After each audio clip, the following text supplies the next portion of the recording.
Major updates to Overwatch 2 are dropping with new incentives for players, but is it enough to pull gamers back in? Hi, I'm Dorian. And I'm Will. You're watching Couch Goblins. We'll dig into Overwatch soon, but first, the VR studio Toast is burning its workers. That's right. The Australian studio Toast is cutting a majority of its staff and closing its office. But don't worry, the company claims it, quote, will continue to improve Richie's Plank experience and Max Mustard with a leaner approach.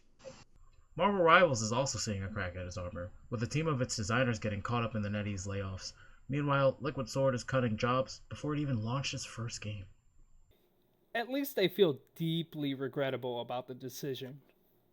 Yeah, I'm sure they do. Yeah, I just don't know if, it's the time of just me being aware of the industry or if this is just something that has continued to happen as we got older and now it's just, more prevalent in our lives, or if it's something that's just oh, this happened in the background and no one talked about it. Because, video games haven't always been this big of a thing.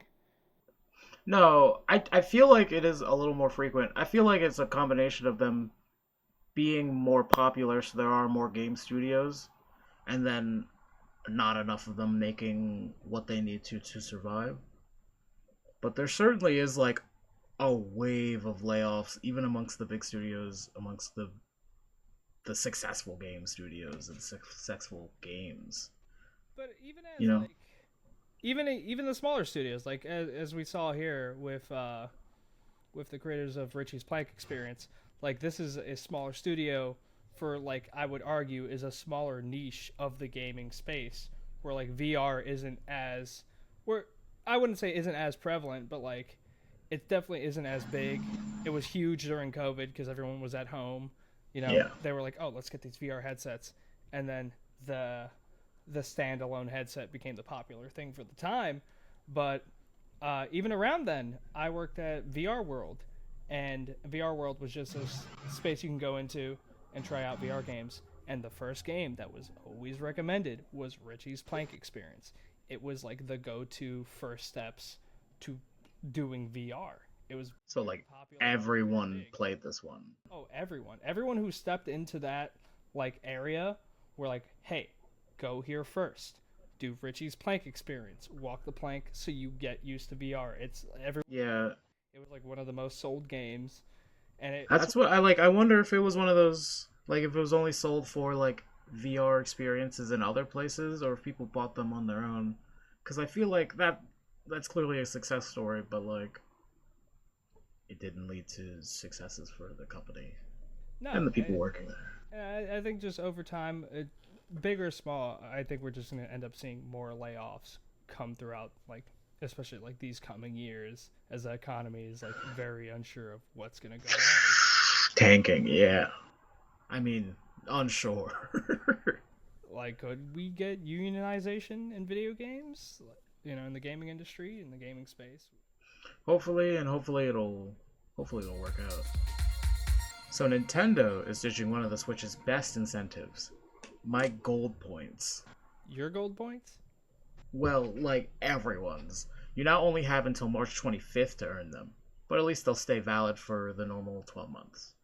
To users, Nintendo says, quote, "We thank you for supporting the My Nintendo Rewards program and hope you will continue to enjoy the other features of the program." Sounds like they have a gun to their head, to be honest. Just board members, which is essentially the same thing.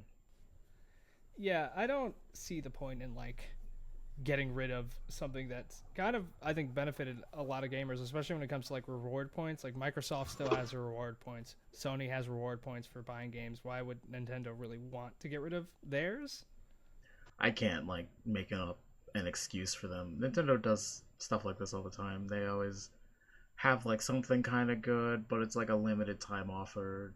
They're not all for keeping everything going forever all the time. This is what I'm hearing. They don't want to help the gamers. They said, Yeah. hey, this collection of Mario games you want? It's going to be here physically for a limited time. Yeah. That's what I mean. They just don't keep these programs going on for a while. The reward points thing, I don't fully care about. Clearly it's valuable. I didn't use them that much, but like maybe that's what. Maybe no one used them. I don't know. Even if like no one's using them, like there's no negative to having them around. It could also be that because the Switch 2 is rolling around in these coming years, that they may be planning something new, a new reward system to kind of cross over, since like the Switch 2 Yeah. have its native games, but the original Switch is gonna, won't be able to play certain games that the Switch 2 can play. So they don't want to like leave out a certain group of people that are stuck on the Switch 1 with these reward points. I'm hoping. I'm hoping. My best bet is that they're throwing away the system for like a new one, and that maybe at best points are transferable amongst the two systems or something. But it's probably I'm not holding my breath. No offense to Nintendo, I love them. They're not always for the gamers, as you said. Yeah, and speaking of not being for the gamers, like the Switch 2 price is estimated to be around 400. Do you think the Switch 2 should be that high in price for a mobile device? It is. It depends on what it can do, right? How strong it is, what its purpose is, and I don't know. It's still the cheapest console out there. It's not like they're price gouging it too much. And if Like, rumors are to be true, Game Pass could be coming to the Switch 2 as well. I hope Game Pass is such a good system, and if there's anything the Switch needs to like really like rocket ship it like up in game console war term, it's Game Pass on there. Yeah, Game Pass, Marvel Rivals on the Switch. Yeah, maybe on Switch 2. I feel bad for all the Switch 2 players trying to join that. It's just like Overwatch. I'm glad they're on, but God bless them. They're better than me. The Switch players haven't even joined like the 30 FPS mark for most games. Well, maybe that's what the Switch 2 is gonna give you. Maybe that's why it's $100 extra. We're finally gonna lock in at a solid 30. No more 25, 20 FPS for my Legend of Zelda. Yeah, I need to beat Ganon's ass in 60 FPS. No, 30 max. That's all they're gonna give us for the Switch 2. Speaking of Marvel Rivals, the mid-season 1 update is officially almost out. And it will be out by the time this is uploaded. Right now, we know that the Thing and the Human Torch will be joining the roster, and that players will be able to use their unused Chrono tokens for units. We also had a leak that hinted at changes for heroes such as Scarlet Witch and Iron Fist. And a lot of new changes for ranked and how the game is going to play out, especially for Storm. I'm a little devastated on the Storm changes as Listen, as a Storm enjoyer, she's too strong. She's too strong. I don't know. Maybe I just suck with her. I'm not a fan of her drop off getting worse for damage over time. Oh, she needed that. She was like, especially when she first dropped with the speed changes to her bullets, I was sniping the back line from my back line. That's fine. I'm just bad with her. But when I saw the Human Torch Storm team up, I was like, oh, I get it now. She'll just like rip everyone apart if they left her as she is. Oh yeah, Johnny's Storm and Storm? Jorm? The perfect combination. Jorm is a nasty combo. They're both flyers, they're both fast, they're both fucking killing the backline from up where no gamers look. Gamers don't look up. Another thing being that I found interesting, and another thing that I also found out on top of that, what's specifically like Star-Lord's ultimate charge is about to go from 1200 to 1800. Oh yeah. There's a handful of other characters. All the support ults. Magic is about to get her ult down in charge time. But I am also finding out on top of that how ults work in this game, because I kind of assumed they worked like Overwatch, where in Overwatch, if you changed characters, your ult would go down to 15% no matter what. And this could be a thing in Overwatch, but I don't know. But let's say Magic's ult is at like 15%, and you go to a character who has like a higher charge time, it wouldn't go up as much. But if you were to go from a character that has a higher charge time to a lower charge time, you would actually get more charge out of that because they have less. Yeah, so if you went from somebody who had a 70% charge. I sorry, I know what you're saying. I tried to explain that better, but I couldn't put it into words any better. There's a lot of intricate Marvel Rivals details that I feel like people don't even know about yet. Oh, yeah, I'm still learning so much, and that's also because there are just so many characters and so many like little things they do that you don't realize until like you play For 4 years, you're like, whoa! It's just like Overwatch. I had no idea that this move did this. Moon Knight's ult is getting reduced speed on the moon drop down. The hands are just gonna slowly drag now. He didn't need that. He's not. He's annoying, but he's not like good enough for him to need that. Rifle capacity is about to go from 8 to 15. She does not need the nerf to her ult. Her ult's the best part about her. I did hear, though, I heard that in her ult, so they're changing it from the slow to give you an 80% slow to a 50% slow. So you're going to move a little faster in it. But you have a weakness buff while you're in it, which I think will allow you to secure headshot kills. Like, just enough of a debuff in that area to just think. Yeah. If they're full health. But if you're in it, you're probably not at full health, so I don't think it's that good. But yeah, like she's not even. Is she that much of a threat on a higher level than I am at? I don't know. Everyone seems to shit on her. Here to weigh in on the Flame update is Ben Hodel, certified Marvel Rivals enjoyer. Ben, yeah, tell us how you feel about the update. yeah.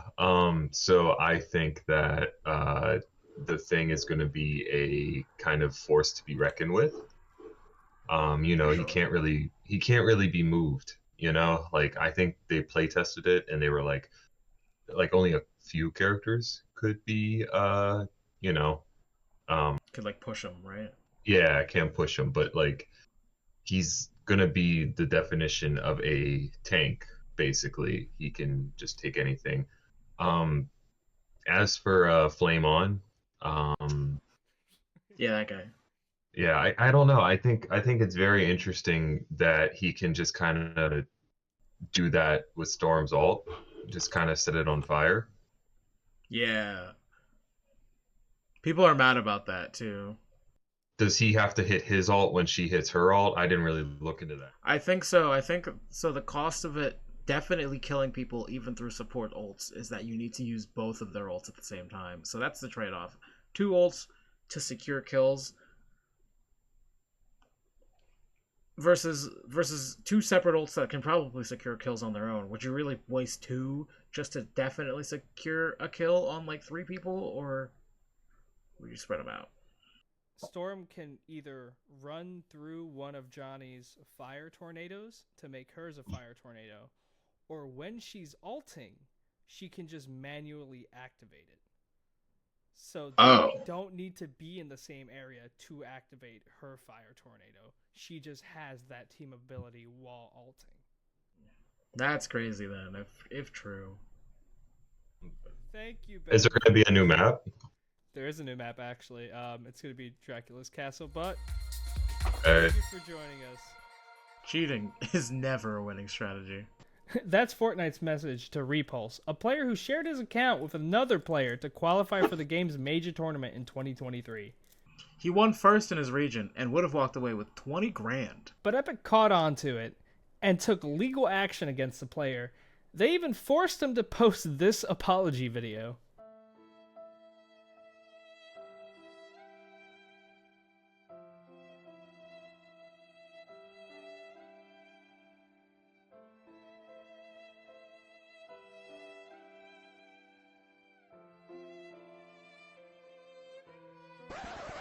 We added the sad background music, but he did get roasted in Fortnite competitors post on X. Quote, now they're banned from Fortnite's tournaments forever, and their undeserved prize money was donated to charity. I mean, I guess at least it went to charity. In the end, I think that's just a win for humanity. Some kid thought he won a stupid amount of money in Fortnite, and it went to charity. Yeah, that's what he gets for cheating. Yeah, there's been a lot of very debatable things with cheating, especially in tournaments. Like Ubisoft in For Honor, that, PvP combative game. I remember specifically there was an exploit that someone used to win their first major tournament, and when he got to the end, he won a stupid amount of money and admitted, "Oh yeah, I haven't played in weeks. I just used this one exploit you guys never fixed." And they awkwardly laughed it off and said, haha, maybe you'll have to learn how to play the game next tournament. As in, they were going to patch it out because they knew he cheated, but they were just too dumb to fix their game to begin with. I know, Marvel Rivals is, cracking down on cheaters. We were just talking about that game. They have, a whole cheating system now. It's it'll end the ranked game if they even sense a cheater. Yeah, everyone will just get, booted out and then no penalties or wins given. Honestly, thank God. I don't want to win with a cheater, and I don't want to get an L because I have a cheater on my team. Yeah, speaking of losers, Elon Musk and his AI gaming company that's gonna rival Steam and Amazon gaming. I don't know why he wants. Now explain to me how AI gonna make a game. AI can't make a picture, right? AI is gonna save money making a game. It's not gonna make a good game. It's ridiculous that companies hear consumers and we say no more AI in video games, no more NFTs, no more cheap things that we don't want, and all they hear is, Yeah, what about more? What about more? Because we save money on more of these things, so we're definitely gonna make more money on these things, right? I don't personally want to play an AI game. I want to play a game made by someone who wanted to make a game. Not just me. Maybe a game like Reality Drift, where someone poured his heart and soul into making a cool roguelike racer. This is Reality Drift. It's pitched as a roguelike racing game where your choices matter. Developer Argonoid Industries has created a range of worlds waiting for your microbus to explore, from giant cats to hell. The goal? To deliver packages to obnoxious godlike creatures who have nothing but disdain for you, and to do it safely, or at least try to. Think of it this way. Demons may knock your bus off the road out of spite, but cats? They'll do the same. To your sanity. Estimated release date? Q4 2025. Perks and a brand new stadium mode are on the way for Overwatch, and it might just be enough to keep the fun alive and kicking. It's even rising in Steam ratings. Does this mean Overwatch is making a comeback? Initiating boosters in 3, 2, 1.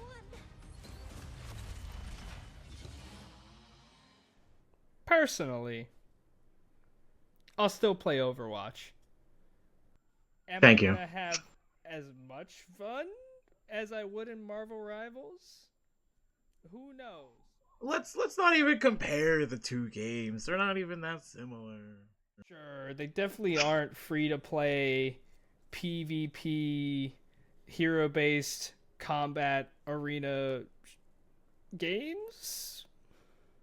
Something like that. I do think there is a difference between Overwatch and Marvel Rivals. I'm going to each game for something different. And I don't stay in Overwatch for that long. Let me just be clear. Why don't you stay in Overwatch that long? It's frustrating. I think It makes me angry. I I don't even want to say the game is bad. I just everybody who's on the game is so sweaty, so try hard that the game's just not enjoyable. I think Marvel Rivals is so fun for that first month, specifically because no one knew what they were doing. But even Marvel Rivals is reaching a point now where everyone on it is sweating so hard. I would have to agree in a way that, like, Overwatch has been out longer. We have had a lot more time of the game, especially since if you count Overwatch 2, quote unquote, 2, which it isn't, it's just Overwatch 1, but with more updates. It's basically the same game we have been playing since 2016, where Marvel Rivals has brand new, so we have that like recency bias of the game's here. We're going to enjoy a brand new game with 33 and counting characters. And the fact is, like, more content is being added in the short time that this game has now been out than Overwatch has done in its past couple months, which is what has now prompted Overwatch to fulfill the promise that it made when it originally announced Overwatch 2. Oh, yeah. It definitely should have made all of these changes initially. Though I will say, even the changes it's making is like it's going back to Overwatch 1 anyway, so some of them, I think that's the whole point of me bringing up the stadium mode, is that that's a whole different type of game mode than they've tried. That's a little more intense, a little more complex. It's something I'm looking forward to. I'm hoping it brings a lot more variety to the games moving forward. I hope it's enough to differentiate itself from Marvel Rivals and make itself enjoyable. Though I've lost hope that it's going to be as fun, just because, like I said, everyone in that game has been playing it for so long. It's so sweaty. It's so boring. Not boring, but annoying. yeah, everyone who wanted to have fun in Overwatch has now moved to Marvel Rivals to have fun. Try out Overwatch, play Marvel Rivals. They're both free. And that's Couch Goblins Gaming News Roundup. Thanks for watching. Like and subscribe for more gaming content, and we'll see you next time.